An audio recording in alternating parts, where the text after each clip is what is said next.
Look, someone hurt you. Maybe it was a deep betrayal, or maybe it was something that just completely upended your entire life. And you've probably had people casually tell you, well, you just need to forgive them. And honestly, that phrase probably sparks some completely justifiable anger. Because those people, they have absolutely no idea what kind of heavy burden you're carrying around. But let's dive into this, because today we're going to unpack the actual truth about forgiveness. And it is probably entirely different than what you've been told. Right out of the gate, I want to make a promise to you. This explainer is a safe space. There's no rushing here, absolutely no guilt tripping, and nobody is going to tell you to just get over it. When a wound is real, forgiveness can feel literally impossible. But here's the thing. Understanding what real forgiveness actually is won't add another weight to your shoulders. In fact, it's the exact tool that will start to set you free. Section 1. 4 Lies We Believe. Let's take a look at some common myths. It is wild how common these misconceptions actually are. We're going to completely dismantle these 4 massive myths today, because I promise you, once we clear these out of the way, your emotional load is going to feel significantly lighter. Okay, let's start with the first big lie. Forgiveness does not mean excusing the action. Forgiving someone is not you saying, oh, it didn't really matter, or it wasn't actually that bad. The reality is forgiveness only exists because a very real, very deep wrong was done to you. You don't have to forgive things that were perfectly fine. So true forgiveness actually acknowledges head-on that you were deeply wronged. Second, let's look at forgiving versus forgetting. We hear forgive and forget all the time, right? But it's not a biblical mandate, and honestly, it's just not reality. You are not being asked to pretend this never happened or to completely wipe your memory. You can absolutely forgive someone while still remembering the event, learning from the pain, and becoming so much wiser because of it. Now, this one is a real game changer, the massive distinction between forgiveness and trust.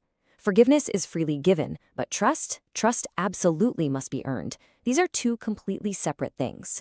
What that means is you can forgive someone completely, just letting go of the offense, while still maintaining strict, ironclad boundaries and choosing not to let them back into your life. And that brings us to the 4th lie, the idea that forgiveness requires reconciliation. It simply doesn't. Reconciliation isn't always required. And sometimes it's not even possible. Maybe the person who hurt you is completely unsafe. Maybe they aren't sorry in the slightest. Or maybe they just aren't in your life anymore. You can completely, fully forgive someone that you will literally never speak to again. Section 2. Releasing the debt. Let's look at what forgiveness actually is. So what is it then? Think of an offense like a massive financial debt. When someone wrongs you, they take out a debt against you. They owe you. Unforgiveness is you standing there every single day demanding they pay it back with your anger and bitterness. But waiting for a payment that is probably never going to come, that just traps you. True forgiveness is finally making the decision to say, you know what? I am no longer the collector of this debt. I'm releasing my right to revenge, and I'm handing the whole shebang over to God. We see this concept directly in Romans 12:19. Handing the weight of justice over to God doesn't mean you're just letting the offender get away with it. It means you are taking yourself off the hook. You no longer have to carry the absolutely exhausting weight of being the judge, the jury, and the jailer. You get to set that heavy burden down. Section 3. A gift to yourself. Unlocking the cell. You've probably heard this striking metaphor before, but it is so profound. Unforgiveness is like drinking poison and expecting the other person to die. The truth is, the person who hurt you is often out there, just living their life, completely unaware or unaffected by your anger. But you're the one lying awake at 2 in the morning, replaying the event over and over, letting it steal your peace. The offense happened once, but unforgiveness forces you to relive it 1,000 times. Think about it this way. When Jesus spoke about forgiveness, he wasn't siding with the person who hurt you. Not at all. He was trying to unlock the prison cell that you, the victim, are currently trapped inside. He cares so deeply about your pain that he just doesn't want you chained to it forever. Just look at Ephesians. We are told to get rid of all bitterness. And why? Because bitterness is toxic. It's a poison. God wants to completely remove that poison from your heart, specifically to set you free. Ultimately, forgiveness is a gift that you are giving to yourself. Section 4. Steps to true forgiveness. Let's dive into the practical toolkit. Okay, so this all sounds great in theory, but how do we actually do it? There are 4 practical, gentle actions needed to truly start this journey. Let's break these down so you can apply them to your own life today. Step 1 is absolutely crucial. Forgiveness is a decision, it is not a feeling. If you wait until you actually feel like forgiving someone, you might be waiting for the rest of your life. It has to start as a conscious choice of your will to release that debt, even when your emotions are lagging miles behind. You just say, I don't feel this yet, but I choose to hand it over. The feelings, they will eventually catch up. Step 2, understand that this is a process. Remember when Peter asked Jesus how many times to forgive, and Jesus said 77 times? For a really deep wound, your anger is going to resurface. Having to forgive the exact same offense repeatedly tomorrow and the next day is not a failure on your part. It is a completely normal process.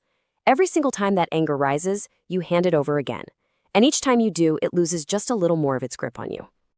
Steps 3 and 4 are all about relying on God's strength and being brutally honest about your pain. Look, some wounds are just way too deep to forgive on your own power, and you aren't meant to. You just bring the willingness, God will supply the power. And please, don't fake it. Be as raw, as angry, and as honest about the unfairness of it all as the authors of the Psalms were. True healing always starts with the truth. Section 5, Healing at Your Pace. What to do when you just aren't ready. If you're listening to this and thinking, I'm just not ready, try starting with this incredibly gentle prayer. God, I can't forgive this yet, but I'm willing to want to. That right there, that is enough to begin.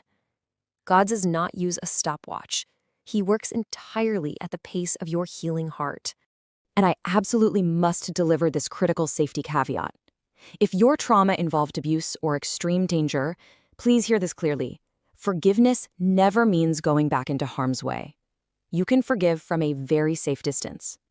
Protecting yourself and seeking professional counseling, those aren't signs of weakness.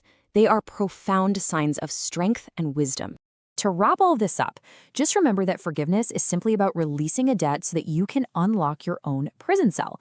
It's not excusing what happened, it's not forgetting it, and it definitely doesn't force you back into danger. So I want to leave you with a question to really ponder. What is one thing you need help to let go of today? Taking even the smallest step toward answering that might just be the very beginning of your freedom.